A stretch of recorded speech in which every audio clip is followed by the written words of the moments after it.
नमस्कार, मैं एनआर मनोहर। जयपुर जिले की फुलेरा विधानसभा सीट पर भाजपा ने एक बार फिर निर्मल कुमावत पर भरोसा जताया है। निर्मल कुमावत इस टीम पर लगातार 3 चुनाव जीत चुके हैं। निर्मल कुमावत के प्रचार प्रसार अभियान में राजेंद्र सिंह सूरपुरा की खासी भूमिका नजर आती है। आइए बात करते हैं राजेंद्र सिंह सूरपुरा से।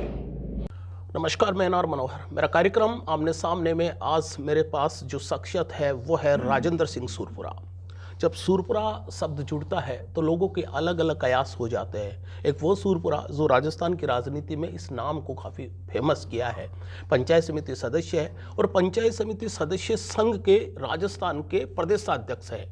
अपने हक के लिए राजस्थान सरकार से कई बार मजबूत आवाज़ भी उठाई है और जिस क्षेत्र से, जिस विधानसभा क्षेत्र से संबंध रखते हैं वहाँ के विधायक काफ़ी चहेते माने जाते हैं। अगर बात करें राजेंद्र सिंह सूरपुरा की, मैं भूमिका में लगभग आपके सूरपुरा शब्द को आगे रखा हूँ। क्या लगता है कि राजेंद्र सिंह सूरपुरा एक यूथ राजनीति करता है, छात्र राजनीति से आया है, पंचायत समिति पहली बार बना है और पूरे प्रदेश में अपने अधिकारों के लिए राजस्थान सरकार से भिड़ गया?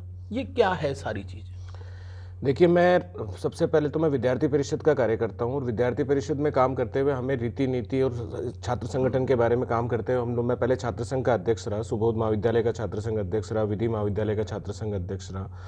तदुपरांत मैं जाकर के अभी पंचायत राज का जो सबसे छोटा चुनाव होता है पंचायत समिति सदस्य, वो पंचायत समिति सदस्य के रूप में अपनी सेवाएं दे रहा हूं। वर्तमान में राजस्थान में लगभग 6236 पंचायत समिति सदस्य हैं, उन सभी लोगों का प्रतिनिधित्व कर रहे हैं। तो ये अपने आप में एक अच्छा अनुभव है और छात्र राजनीति में पंचायत राज दोनों का एक आपस में जब अनुभव हो जाता है तो उसको लेकर के फिर हमने एक आंदोलन की रचना बनाई और उसी का परिणाम रहा कि छात्र राजनीति में पंचायत राज दोनों की रचना के जो आंदोलन हम लोगों ने चलाया, ये आंदोलन संपूर्ण राजस्थान में ही नहीं अपितु इसकी चर्चा पूरे भारतवर्ष में है और आने वाले समय में निश्चित रूप से पंचायत राज के प्रतिनिधियों के लिए सरकारों के द्वारा हमारी मांगों के ऊपर निश्चित रूप से विचार भी किया जाएगा। जिस आंदोलन का आप जिक्र कर रहे हो, विधानसभा का घेराव किया, पूरे राजस्थान के हर जिले में गए, बड़ा संगठन बनाया, आपने प्रदर्शन किया, लेकिन वो जिस मांग को आप मनवा रहे थे सरकार से, सरकार शायद, देखिए, ये सरकार की नकारात्मकता ही कहेंगे कि वर्तमान समय में जो सरकार के प्रति नकारात्मक माहौल बना, क्योंकि वर्तमान की कांग्रेस सरकार के लगभग 70 से अधिक विधायकों ने हमारे समर्थन में पत्र लिखा, प्लस इसके अलावा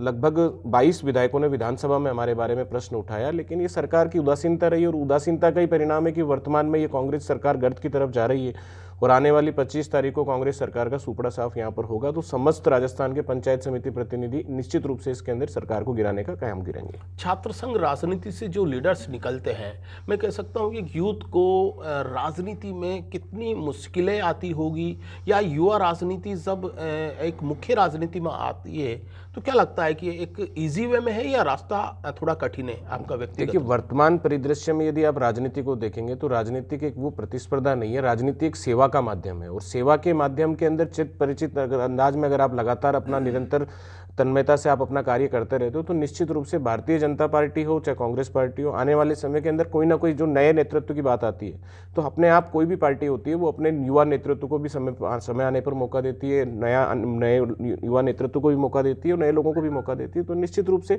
छात्र राजनीति, प्रत्येक छात्र नेता आने वाले समय में भारतीय जनता पार्टी का लीडर बने ये भी तय नहीं है, तो प्रत्येक छात्र नेता के अलावा कोई भी व्यक्ति कहीं भी जा सकता है। राजस्थान की राजनीति से संबंधित एक दो सवाल है। क्या लगता है कि राजस्थान में जो वर्तमान राजस्थान सरकार रही है, कांग्रेस सरकार का जिक्र कर रहा हूं मैं, बहुत सारी पॉलिसी वेलफेयर का काम लेकर आई है। क्या लगता है कि जनता इस जो योजना है उससे इजी वे में भुना पाएगी? देखिए, वर्तमान की कांग्रेस सरकार की जितनी भी योजनाएं हैं, अगर एक भी योजना धरातल के ऊपर नहीं, चरितार्थ नहीं है, इनकी योजनाएं जो हैं वो केवल कागजी योजनाएं हैं। इन कागजी योजनाओं का धरातल पर नहीं होना ही सरकार के जाने का सबसे बड़ा द्योतक है। सरकार के खुद के मंत्री, खुद के विधायक की सरकार पर गंभीर आरोप लगाए जा रहे हैं। तो वर्तमान की परिदृश्य में हम देखेंगे जितनी भी प्रकार की योजनाएं हैं उन योजनाओं को सिर्फ कागजी योजनाएं हैं, वह उन योजनाओं का धरातल के ऊपर किसी भी प्रकार का कार्य नहीं हो रहा है। तो योजनाओं का किसी भी प्रकार का सरकार को ना तो लाभ मिल रहा है ना आगे मिलेगा। अगर फुलेरा विधानसभा की, जहां आप खुद पूरा प्रबंध देख रहे हो, निर्मल कुमावत 3 बार जीते हैं, चौथी बार क्या उम्मीद कर रहे हो? देखिए, वर्तमान में निर्मल कुमावत की बात करें तो निर्मल कुमावत 200 विधायकों में से एकमात्र वो विधायक है जो अपने नाम को चरितार्थ करते हैं। उनका नाम जिस प्रकार निर्मल है, उनका चरित्र भी उसी प्रकार निर्मल है, उनका स्वभाव भी उसी प्रकार निर्मल है। फुलेरा विधानसभा में 2,60,715 मतदाता हैं और मैं आपको निश्चित रूप से दावे के साथ कह सकता हूं कि 2,60,715 मतदाताओं में प्रत्येक मतदाता, ऐसा कोई भी मतदाता ऐसा नहीं है जो निर्मल कुमावत से संपर्क में नहीं रहता। आज भी फुलेरा विधानसभा के बहुत सारे गांव मैंने देखे हैं, मतलब मीठा पानी की व्यवस्था नहीं है, सड़कें अच्छी नहीं है। देखिए, अगर आप फुलेरा विधानसभा की बात करें तो मैं आपको एक पूरा चरितार्थ बताना चाहता हूं कि आज के 15 वर्ष पूर्व, 20 वर्ष पूर्व अगर फुलेरा विधानसभा की तरफ देखते तो जो मुख्य सड़क रेनवाल से लेकर के फुलेरा को जोड़ती है और रेनवाल से लेकर जयपुर को जोड़ती है, इन सड़कों के ऊपर भी 2-2, 2.5 फीट के खड्डे हुआ करते थे।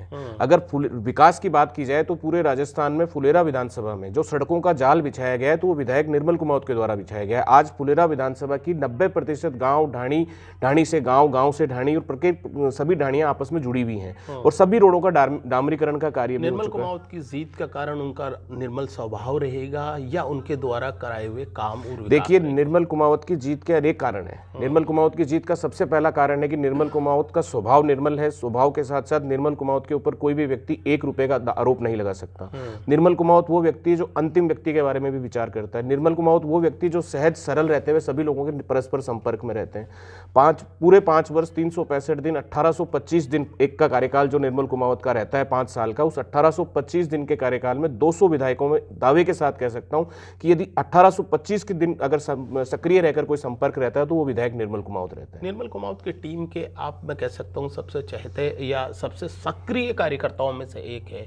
18 और 23, क्योंकि इस चुनाव में आपकी भागीदारी मैं देख रहा हूँ काफ़ी ज़्यादा है। क्या लगता है कि उन दोनों मैं तुलनात्मक देखूँ तो पॉलिसी युवाओं की या आपकी पार्टी की कितनी बदल गई है? देखिए, भारतीय जनता पार्टी एक कैडर बेस्ड पार्टी है। वर्तमान के अंदर देश से लेकर के प्रदेश की राजनीति को यदि देखेंगे तो हम लोग प्रधानमंत्री, देश की राजनीति में प्रधानमंत्री नरेंद्र भाई मोदी के नाम के ऊपर चुनाव लड़ते हैं। तो वर्तमान में भारतीय जनता पार्टी देश और प्रदेश दोनों की अगर हम देखेंगे तो फुलेरा विधानसभा के अंदर निर्मल कुमावत का काम, निर्मल कुमावत का व्यवहार, ये सारी चीजें आगे चल करके बोलती हैं और निश्चित रूप से आने वाले समय में हम लोग इसमें विजयश्री प्राप्त करेंगे। एक छोटा सवाल मैं लूँगा कि जब यूथ को जब अपनी पार्टी में काम करता है, जब टिकट की बात होती है, टिकट नहीं मिलने पर वो या तो बागी हो जाता है या फिर दूसरी राजनीति में पार्टी में चला जाता है। राजेंद्र सिंह सूरपुरा का व्यक्तिगत मत क्या है जब ऐसा कुछ होता है? देखिए, मेरा व्यक्तिगत मत मानना यह है कि पार्टी हमारी माँ होती है। जिस पार्टी ने जिस प्रकार से माता एक व्यक्ति को जन्म देती है, एक पुत्र का जन्म देती है, उसी प्रकार एक व्यक्ति को राजनीतिक जन्म देने वाली जो चीज़ होती है वो उसकी पार्टी होती है। और मेरा मानना है कि भारतीय जनता पार्टी ने मुझे राजनीतिक रूप से जन्म दिया है,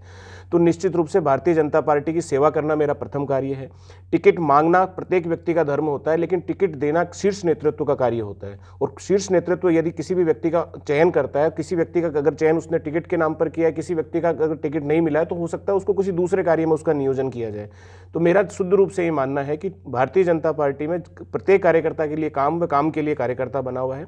तो जिस कार्यकर्ता को आज टिकट नहीं मिली है, कभी ना कभी भविष्य में उसका कहीं ना कहीं भारतीय जनता पार्टी नियोजन करेगी अवश्य रूप से। आपका अगर मैं देखूं भूमिका आपकी, जो छात्र संघ से आप निकले हो, उसके अलावा अपने संगठन में भी बड़ा काम किया है, आरएसएस से भी आपका संबंध रहा है, एबीवीपी से भी आपका संबंध रहा है। क्या लगता है अभी पंचायत समिति का मेंबर हो, एक राजनीति महत्वाकांक्षा एक होती है युवा की, भाई ठीक है मैं यहाँ से हूँ वहाँ तक जाना है? देखिए, भारतीय जनता पार्टी का कार्यकर्ता हूँ, एक सक्रिय कार्यकर्ता हूँ, धरातल पर रहने वाला कार्यकर्ता हूँ। भविष्य में जिस प्रकार का भी जिम्मेदारी, दायित्व, नियोजन जो भी भारतीय जनता पार्टी का शीर्ष नेतृत्व मेरे लिए करेगा, निश्चित रूप से उस कार्य को मैं निर्वहन करूंगा। भारतीय जनता पार्टी में दायित्व बोध होता है, न कि कोई पद बोध होता है। तो दायित्व जो भी भारतीय जनता पार्टी का शीर्ष नेतृत्व मुझे मेरे जीवन काल में देगा, निश्चित रूप से उसको अपना सर्वस्व उसके अंदर देने की कोशिश करूंगा। निकटवर्ती विधानसभा क्षेत्र दातारामगढ़ में मैं देख रहा हूँ दैनिक भास्कर का एक सर्वे आया था, उसमें जब लिस्ट बन रही थी तो उसमें आपका नाम भी चला था। क्या था कि आपकी एक इच्छा थी कि भाई विधायकी अगर वहाँ मिलते हैं तो फाइट करेंगे? देखिए, अगर भारतीय जनता पार्टी, मैंने आपको बताया, भारतीय जनता पार्टी में प्रत्येक कार्य के लिए प्रत्येक कार्यकर्ता के लिए उसका नियोजन रखा जाता है। तो निश्चित रूप से यदि भारतीय जनता पार्टी मुझे किसी भी प्रकार का दायित्व देगी, कहीं पर भी जाकर के कार्य करने के लिए कहेगी, कश्मीर से लेकर कन्याकुमारी तक, अटक से लेकर कटक तक, कहीं भी भारतीय जनता पार्टी मेरे लायक किसी भी प्रकार के कार्य में अगर भारतीय जनता पार्टी मुझे कोई कर्तव्य बोध का कार्य देगी, तो निश्चित रूप से मैं वहाँ जाकर के अपना सर्वस्व उस काम में दूंगा। ये थे राजेंद्र सिंह सुरपुरा, जो भूमिका में पहले ही मैंने बताया था, छात्र राजनीति से निकले हुए हैं और फुलेरा में इस समय काफ़ी एक्टिव है, सक्रिय है। निर्मल कुमावत की टीम के सबसे सक्रिय सदस्यों में से एक है। काफ़ी मैं जब राजनीति महत्वाकांक्षा का सवाल पूछा तो हालांकि सीधा जवाब तो नहीं दिया, लेकिन ये एक बता रहे हैं कि अगर पार्टी जो भी जिम्मेदारी देती है वो पार्टी की जिम्मेदारी वो बखूबी निभाते रहेंगे। बहुत बहुत धन्यवाद।